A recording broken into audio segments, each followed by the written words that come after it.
think probably the first time that I really started to think about feedback was 2003. I was studying an online course at Sheffield University, and perhaps naively, I wondered. I was a secondary school classroom teacher, had been for, well, been now 30 years, but at that stage, the um, first third of my career, if you will.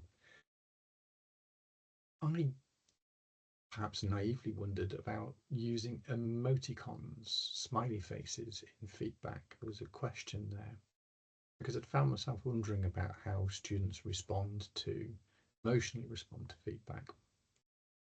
It's only now, sort of 10, 15 years later, and sort of more experience with neurodiversity, that I came across a phrase called rejection sensitivity dysphoria.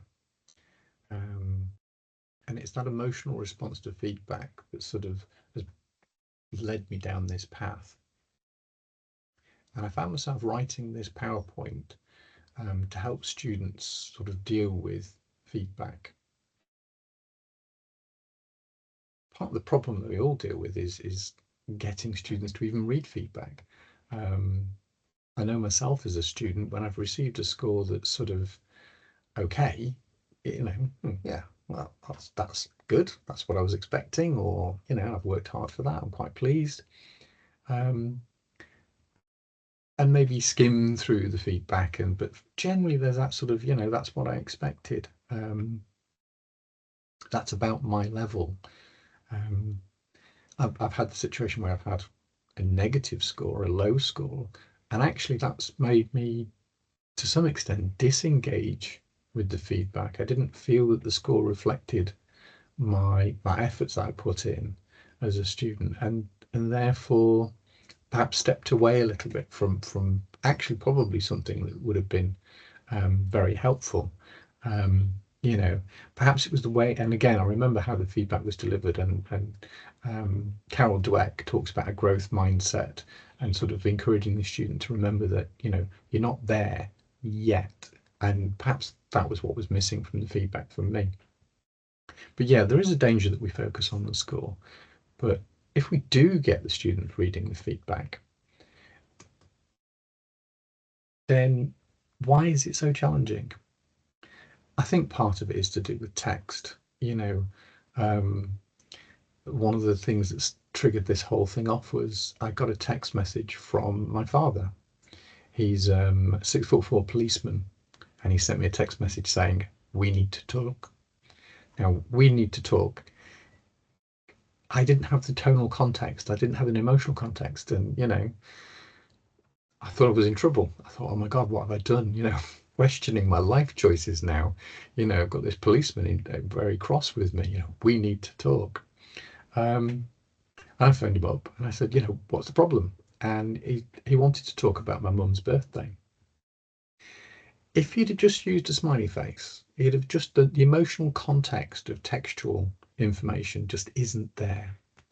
And sometimes there'll be words, however unintentionally, that tutors will use that cause emotional responses. And we do find it easier to hear a negative tone and to read criticism into things. So again, this work is born out of helping students deal with feedback. And I wrote a PowerPoint, and I've done this series of steps for students to help them, joked about defanging their feedback, taking that sting out of the feedback. But it occurs to me is students shouldn't have to defang their feedback. Students shouldn't have to learn how to emotionally mediate the feedback. It should already be consistent. It should already be emotionally mediated. It should already be clearly objective. And I think there's a message here, and actually perhaps I'm feeling quite positive about the idea of AI, because perhaps AI might help us bring some of that consistency. Part of the issue was understanding something called rejection sensitivity dysphoria. It's described as an intense emotional response. It is quite known in the ADHD and the autistic spectrum disorder community as a sort of dysregulation to criticism or perceived criticism feedback. And actually, and having talked to students that experience this, it is an intense physical feeling. It is as sort of debilitating as you can imagine it might be. But it's not unique. I think we all at some point in our lives will have experienced some sort of emotional response to feedback. There is recent data that shows this is true, that feedback is experienced both physically and emotionally. And I think in focusing in on a particular aspect of one student's or a small group of neuroidentity students experience, actually there's an advantage that we can benefit the wider student community.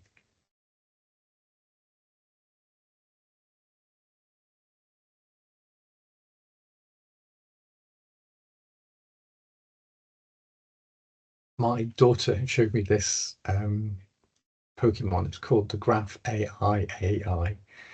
Spits poison and generates colourful graffiti. And disingenuously, AI is a bit like that. It does sort of churn out stuff, and you can manipulate images. Um, but actually, when I started looking, when I'm trying to map how it could help, how it could afford us potential to improve feedback, and also being aware of some of the risks, actually it really does sort of offer some interesting potential. Um, it can help if the framing and the intent's correct, and we use the right language and the tone, and if AI helps us get that clarity and predictability. um, we get that with students switching from one tutor to another tutor, or I like this tutor better, or I think this tutor likes me. These are all emotional aspects of responding to feedback. Whereas if a student knows it's coming or AI mediated, there's perhaps an objectivity there that I'm not being judged by an individual as an individual, but actually objectively as part of my studies. Um,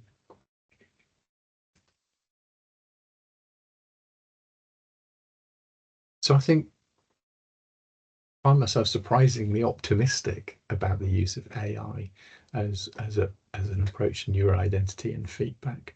Um, I'm not a big fan of frameworks and toolboxes and toolkits and checklists and that, but I do think there's an opportunity to develop a sort of scaffold. And I like a scaffold because a scaffold allows you to build anything you want inside it. But I think the potential for AI to offer some sort of support in this um, difficult framework of feedback discussion, I'm, yes, feeling quite optimistic. That said, um, you know, it is a question of what can we do. It's not down to the AI to do it for us. But the idea of an AI mediated feedback does offer some interesting possibilities, I think. But we've got to preserve that human input.